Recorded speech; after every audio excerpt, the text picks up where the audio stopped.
أعوذ بالله من الشيطان الرجيم.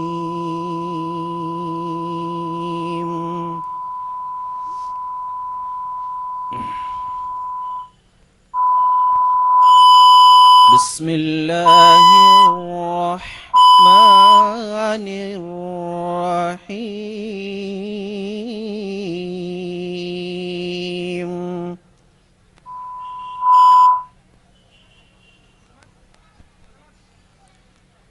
ألم نشرح لك صدرك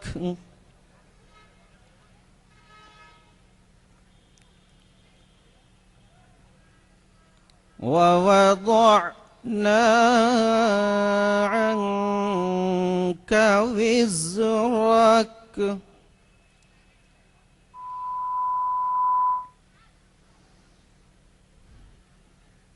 الذي أنقض ظهرك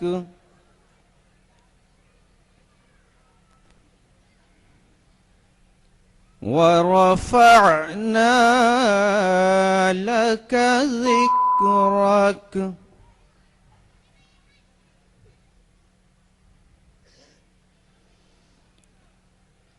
ألم نشرح لك صدرك ووضعنا عنك وزرك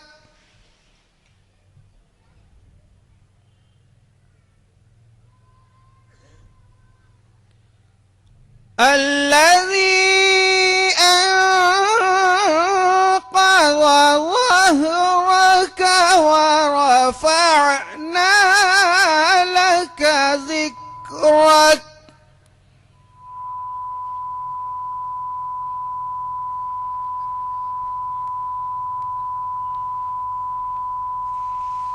فإن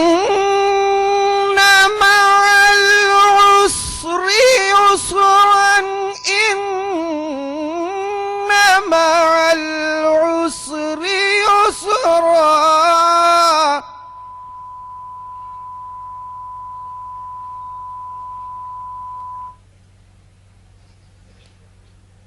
فإن مع العسر يسرا إن مع العسر يسرا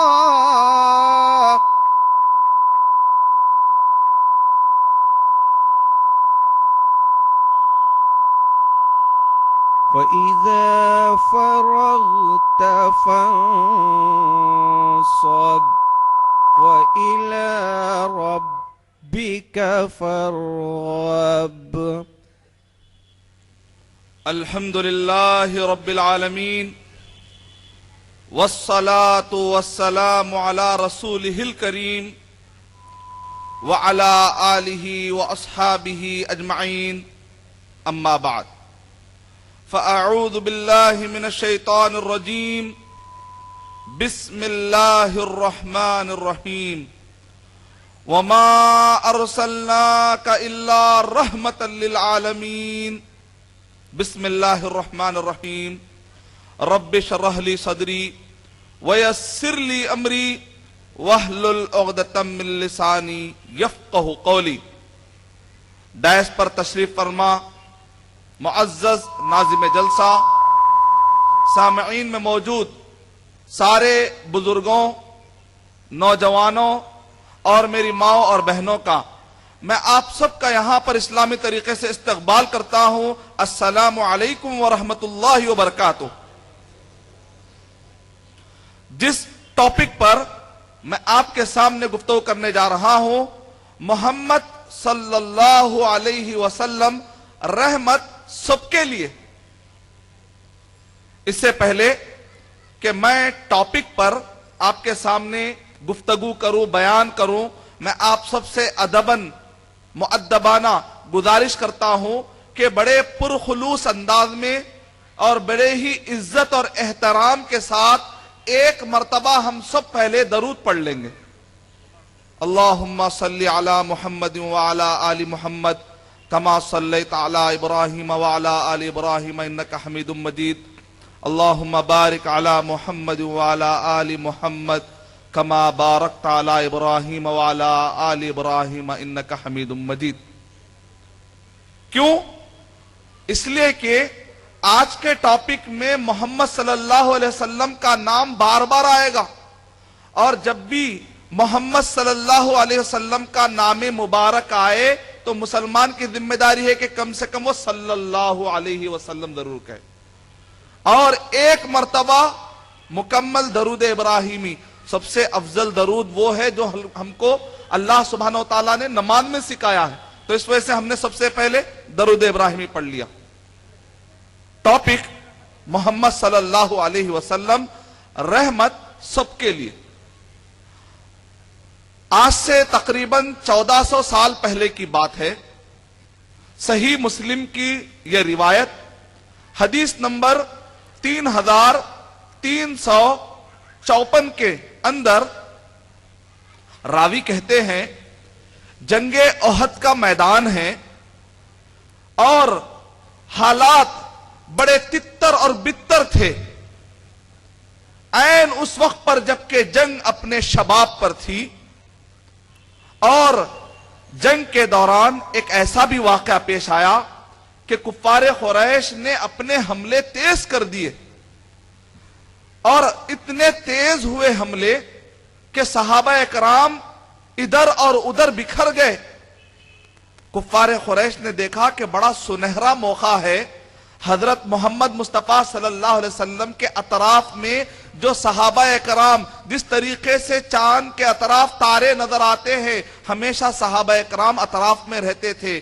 لیکن جیسے ہی کفار قریش نے دیکھا کہ نبی اکرم صلی اللہ علیہ وسلم کے اطراف میں کوئی بھی نہیں ہے، صرف سعد بن ابی وقاص رضی اللہ تعالیٰ عنہ، صرف سعد بن ابی وقاص رضی اللہ تعالیٰ عنہ اور ان کے ساتھ طلحہ بن عبید اللہ، دو صحابی نبی اکرم صلی اللہ علیہ وسلم کے اطراف میں رہ چکے تھے.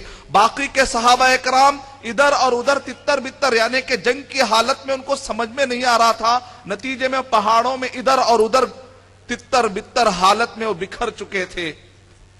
عتبہ بن ابی وقاص جو کہ کفار قریش کا ایک سردار تھا، اپنے دو مشرک ساتھیوں کو لے کر آگے بڑھتا ہے کہ بڑا اچھا موقع ہے، نعوذ باللہ نعوذ باللہ نعوذ باللہ، حضرت محمد مصطفیٰ صلی اللہ علیہ وسلم پر حملہ کر دیں گے، مسئلہ ہی ختم ہو جائے گا، نعوذ باللہ.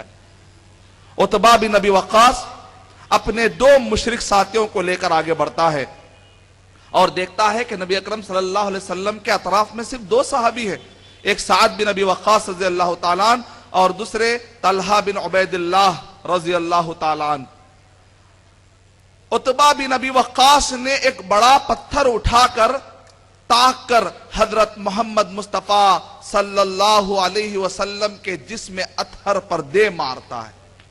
نبی اکرم صلی اللہ علیہ وسلم پر جیسے ہی یہ پتھر آ کر لگتا ہے، نبی اکرم صلی اللہ علیہ وسلم درد سے تاب نہیں لاتے اور پہلو کے بل نیچے گر جاتے ہیں. دوسرے مشرک نے موقع بنا کر ایک پتھر لے کر وہ مارتا ہے، نبی اکرم صلی اللہ علیہ وسلم کو زخمی کیا آتا ہے.